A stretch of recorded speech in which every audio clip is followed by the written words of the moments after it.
everybody, welcome to 2ZQ Hot Takes, where we discuss issues both big and small.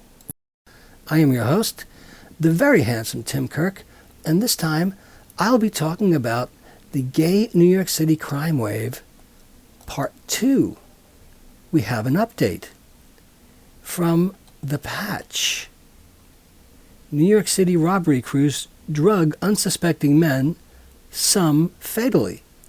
The killings, at least 5 according to police, stretch back months and appear to be the work of different crews. And this is posted with the Associated Press as their news partner. New York Associated Press. Multiple people have been fatally poisoned with narcotics in what investigators say were schemes by criminal crews to incapacitate and rob people at New York City bars and nightclubs. The killings, at least 5 according to police, stretch back months and appear to be the work of different crews operating independently from each other but using similar tactics, police and prosecutors said Thursday. Men surreptitiously slip revelers dangerous levels of drugs to knock them out, then take their wallets and phones, sometimes using their digital banking info to drain their accounts. In March, Nurbu Sherpa, a 29-year-old chef, was found dead on the sidewalk after leaving a bar where he had been celebrating St. Patrick's Day. In April, Julio Ramirez, a 25-year-old social worker, died in a taxi after leaving a Manhattan bar with a group of men. Later, relatives discovered some of his savings had been stolen.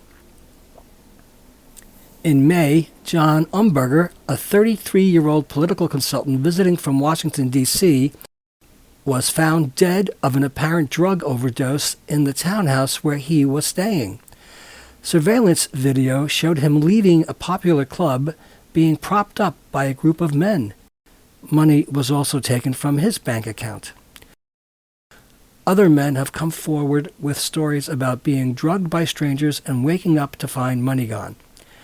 It's odd that it's only men. Do you think women would be subjected to this too, considering the spiking phenomenon going on in the UK, where women are being injected or spiked with needles full of drugs to do something similar to them?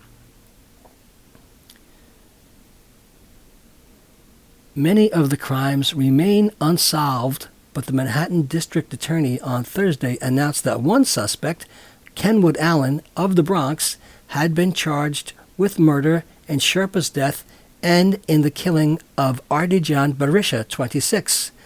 Barisha of South Salem, New York, and a friend passed out on the sidewalk in July after drinking at a bar in Manhattan's Lower East Side.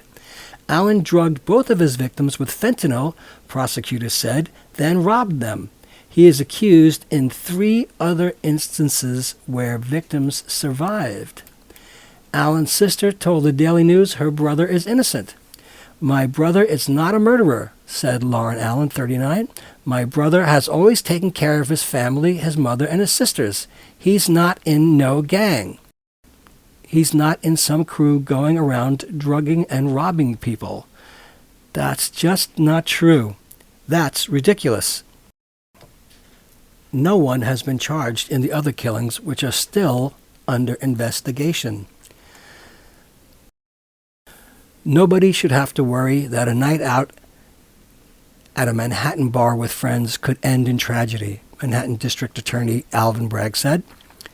At a news conference Thursday, New York Police Department Lieutenant Dave Leonardi said some of the victims were given a mix of drugs including lidocaine, fentanyl, and cocaine, with lidocaine being the substance that really incapacitated them. The deaths of Ramirez and Umberger prompted concern that gay men were being targeted. Both died after leaving Manhattan LGBTQ bars. Some victims and their relatives have complained that the crimes weren't treated with more urgency by police. Umberger's mother, Linda Clary, of Dawsonville, Georgia, said that after hearing about Ramirez's death and stories from others, she felt frustrated by authorities' response. There were enough cases reported that NYPD should have sounded the warning bells to say this is going on. People need to be careful. But they didn't, she said. NYPD Chief of Detectives James Essig said robberies have occurred beyond the gay community. We don't particularly think they're targeting gay members, he said. This is based solely on monetary gain. Still, uneasy about possible targeting remains, especially in an environment when an anti-LGBTQ atmosphere has been felt around the country, said Beverly Tillery, executive director of the New York City Anti-Violence Project, an organization that advocates for LGBTQ communities. There's some sense of being on edge, she said, and not knowing what might happen next in terms of attacks on our community. The idea that you can say we don't particularly think they're targeting gay members is somewhat plausible. I think they're targeting vulnerable people, and I think they're focusing more on gay men because gay men can be harder partiers than straight people, and it would not be unusual to see people being escorted out of clubs because they had too much. Straight people do the same thing too. It's just that I know a lot of gay boys who party. Or at least they did back in the day. That's the update for now. Thanks for listening. See you next time. And as the kiddies say, peace out.